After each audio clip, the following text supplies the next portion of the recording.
Hi everybody, it's me, I'm back, Bob Anderson Art, and we are moving ahead.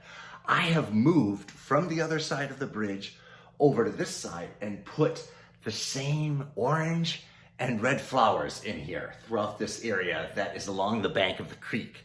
And now I've noticed over here that I've already developed some greenery base down here, and I'm gonna put some little white and yellow flowers down in here. So these are just gonna be little flowers. So I'm just gonna put them in all over this little patch of flowers that are right along the side of the road.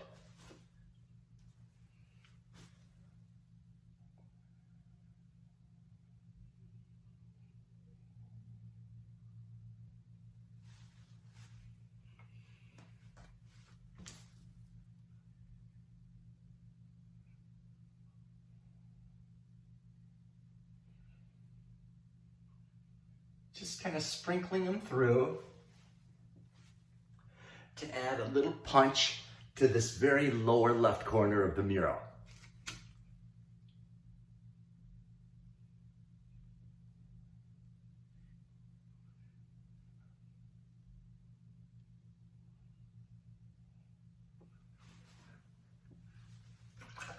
Now I am going to add some similar flowers that are yellow.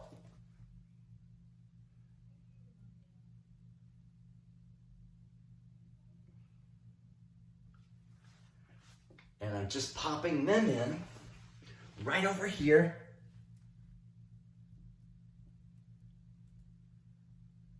And kind of, flowers, when you look at them in their natural collections, there are clusters that are close to each other, and then others that are separated, and they're kind of spotty.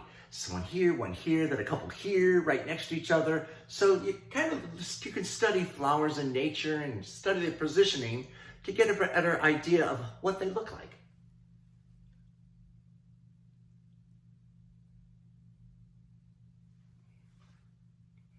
So I'm just throwing these little yellow ones in.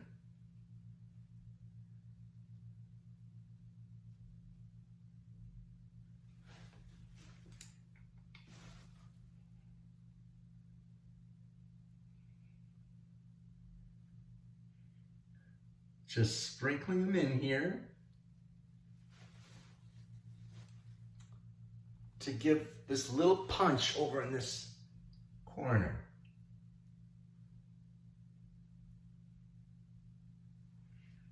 And I'll sprinkle a few white ones, because flowers, when they grow naturally, they rarely just start in one place and stop. They kind of mix with the ones in the neighbors, and then they all intermix here and there.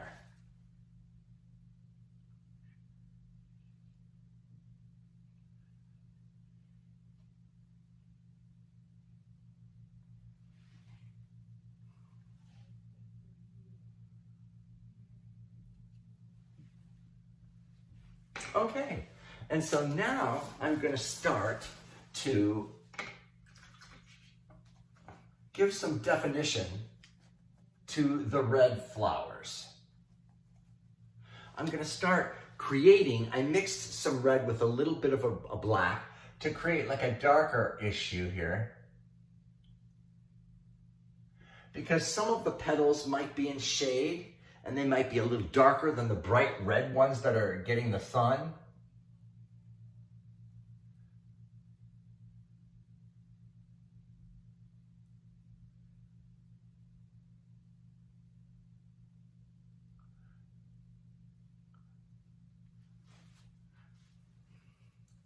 I'm just kind of creating these on site.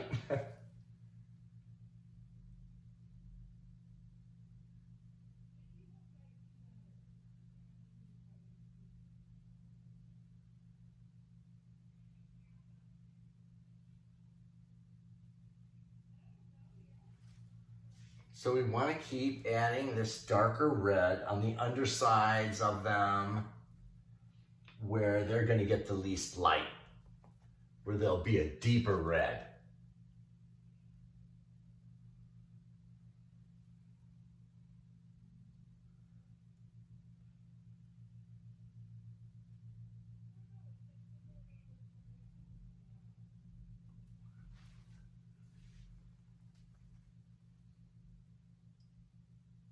And what it does is it gives the dimension, the fullness of the flower, because flowers always have like a darker, some of the petals are darker than other ones because they're in a little more shadow or not fully exposed to the light of the sun or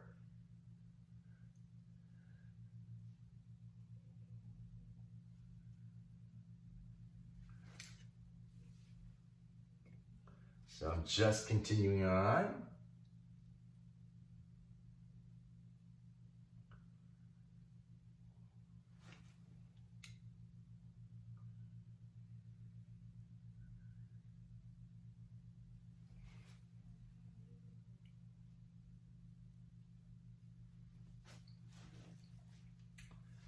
Okay, now let me do a few more over here. Oops. And if we do anything, you know, we can go back in and put more red. And if we make a little sloppy move there, we can go back and rework it later. As I've told you many times, anything can be repaired. Anything that doesn't look right when you're done with it. I always stand back after I'm done with something at the end of the day and I look at it and I go, okay, what needs to be altered a little bit? How can I make this better tomorrow when I first come in? So I highly recommend that for people to stand back at your work at the end of the day and take a nice long look. And when you come in the morning, take a fresh look at it. You have a fresh eye, you've been rested. Or if I'm home and I'm working on a piece on a canvas, later in the evening, I'll walk by my studio and I'll like go in and turn the lights on and look at the painting because you get a fresh view and you can see sometimes where, oh, hey, you know, maybe I need to change this right here. Maybe it would look better if I did this, or I put a little more highlights here, or I maybe take that out completely, whatever. And that's how I do it. So I'm just kind of putting the dark on here, on the underside and around some of the edges of this red wildflowers. And now I'm going to do the same for the orange. I'm going to mix the orange with the darker color, with the black color, so that I can create some darker parts of the orange. And start putting that in.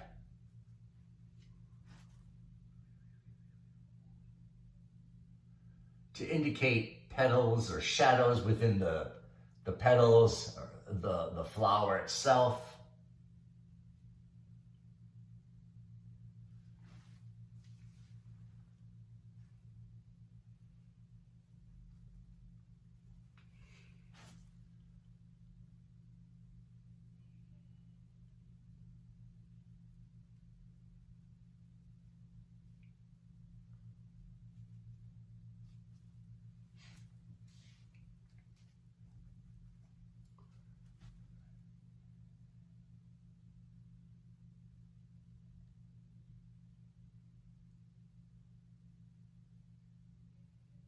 You can always study flowers and look at the way they look. Look at the way they appear, the way the highlights on certain petals appear and the shadows on other petals on the same flower look. And then it'll help you to get a good idea of experience of looking at them. Or you can always download pictures, which is the great thing now of the iPhone is amazing because I can look anything up in the blink of an eye. Oh, wow. Before that, I might have to go to the library and check out a book, and that was so time consuming. And I'd have to bother the librarians, but these new smartphones are amazing because you can look anything up in the blink of an eye and see what it looks like. It's the greatest asset to an artist, truly.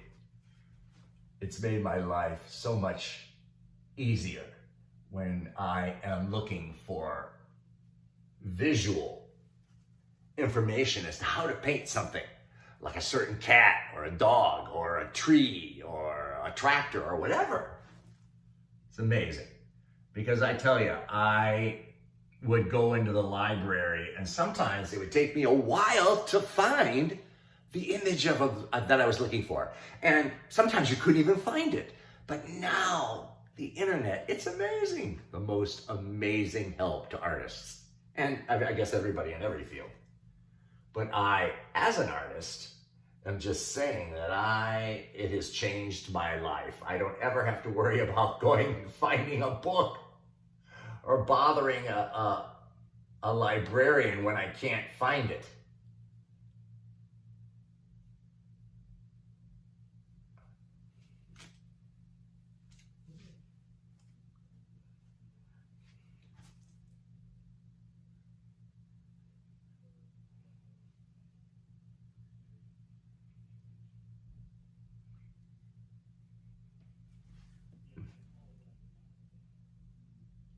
Okay, so now I've just about done that, and now I'm gonna let these dry, and you know what I'm gonna do?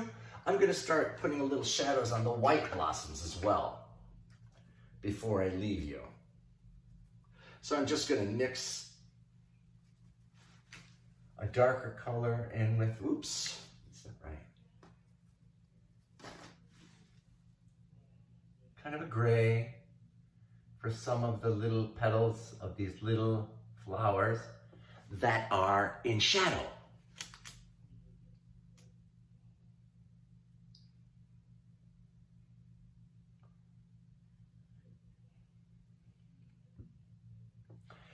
And always when I kind of reach this point in a mural, it gets even more fun because now you can begin to see the beauty of the mural. A lot of colors are in it. A lot of definition has taken place. Earlier, you know, I'll always say to the client when I'm leaving in the first few days, it's in a rough state. Hey, don't worry, it's in a very crude state because it takes a while to put all the layers of colors on and to get it looking like the painting that I presented to them before I began. So that's a process that you have to go through. Is doing the basic work, which can be a little time-consuming and boring because the funnest part for me is when it comes together and starts looking beautiful and interesting.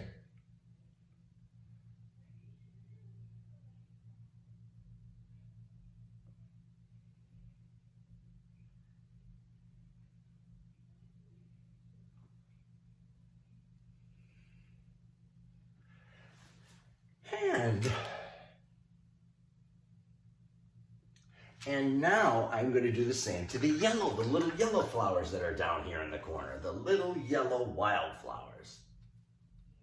I'm going to put a little bit of black in some of the yellow. And I'm going to start putting a darker areas around the buds.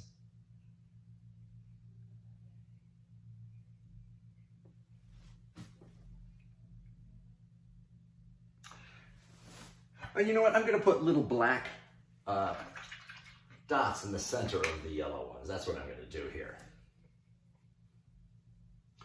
I am making an executive decision.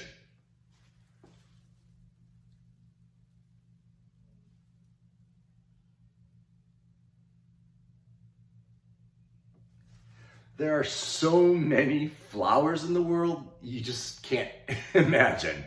I could paint anything and make it up, and there's a plant, there's a flower that looks like that somewhere in the world.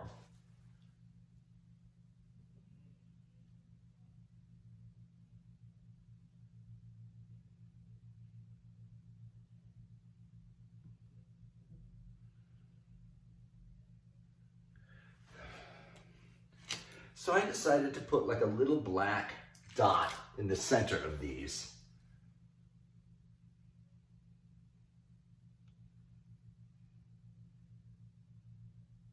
So sometimes, you know, a client will say, I want a certain type of flower. And then of course I'll do that flower. But sometimes I just make them up because there's so many variations of flowers in the world. Somewhere there's something that looks like what I painted. Okay, so that's it for right now in my video, and I'll see you in the next one because more is to come. And I hope that you're there. And I hope, truly, that you are enjoying this process and learning. Thank you.